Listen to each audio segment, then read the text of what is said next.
विश्व पर्यावरण दिवस के अवसर पर वडोदरा के सयाजी बाग में एक विशेष जागरूकता कार्यक्रम का आयोजन किया गया। इस कार्यक्रम का मुख्य उद्देश्य था प्लास्टिक प्रदूषण के खिलाफ जागरूकता और पर्यावरण संरक्षण की दिशा में समाज को एकजुट करना। कार्यक्रम का आयोजन AID संस्था द्वारा किया गया, जिसमें वृक्षारोपण से लेकर युवाओं के लिए जोश से भरपूर जुम्बा डांस तक की गतिविधियां आयोजित की गयीं। कार्यक्रम में संस्था की संस्थापक अमीबेन रावत, नरेंद्र रावत सहित कई प्रतिष्ठित पर्यावरणविद, वन विभाग के अधिकारी और बड़ी संख्या में शहरवासी शामिल हुए। इस अवसर पर वन विभाग द्वारा 10,000 पौधों का निःशुल्क वितरण किया गया, जिससे लोगों को हरियाली बढ़ाने के लिए प्रेरित किया गया।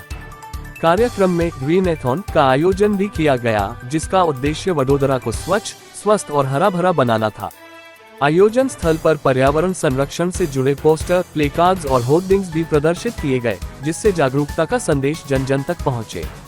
ONGC, forest department, Gujarat refinery, social forestry division, Indian environment association, Vadodara महानगर सेवा सदन सहित कई संस्थाओं ने इस पहल में सक्रिय भागीदारी निभाई।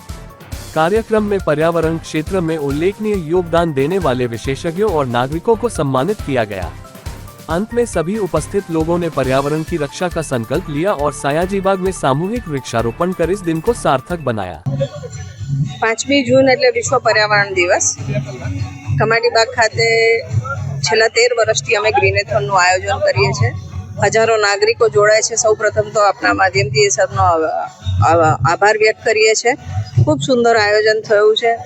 આપણે પહેલાં તો જે પર્યાવરણવિદો છે તે લોકોએ વડોદરા શહેરમાં જે સરાહનીય પર્યાવરણનું કામ કરે છે તેવી સંસ્થાઓ અને ઇન્ડિવિજ્યુઅલ્સને સન્માનિત કર્યા છે। એની પાછળ એક કારણ ઉદ્દેશ્ય છે કે લોકોને એનાથી પ્રોત્સાહિત મળે ને એ જોઈને આવા કાર્યો લોકો બી અપનાવે। સાથે 10,000 સેપલિંગ્સનું વિતરણ કર્યું છે। ફિટનેસ માટે ઝુમ્બા ડાન્સનો પરફોર્મન્સ, જે નાગરિકો વડોદરા શહેરના 2.5 લાખથી વધુ નાગરિકો જે બહુ વિશ્વામિત્રી અભિયાન સાથે વિશ્વામિત્રી નદીને પુનઃજીવિત કરવાનું સપનું જોઈ રહ્યા છે તે બહુ વિશ્વામિત્રી અભિયાનના ડિસ્પ્લેસ છે। અને સાથે વડોદરા શહેરના નાગરિકોને પ્લાસ્ટિક વિશે સભાન થાય, જે વિશ્વ પર્યાવરણ દિવસ 2025નો થીમ છે બીટ ધ પ્લાસ્ટિક, તેના વિશેના અવેરનેસ પોસ્ટર્સ અને ડિસ્પ્લે દ્વારા લોકો પ્લાસ્ટિકના યુઝને નિયંત્રિત કરે, રિડ્યુઝ, રિસાયકલ અને રીયુઝના પ્રિન્સિપલથી એ લોકો એને યુઝ કરે તેવી એક મેસેજ આપ્યો છે।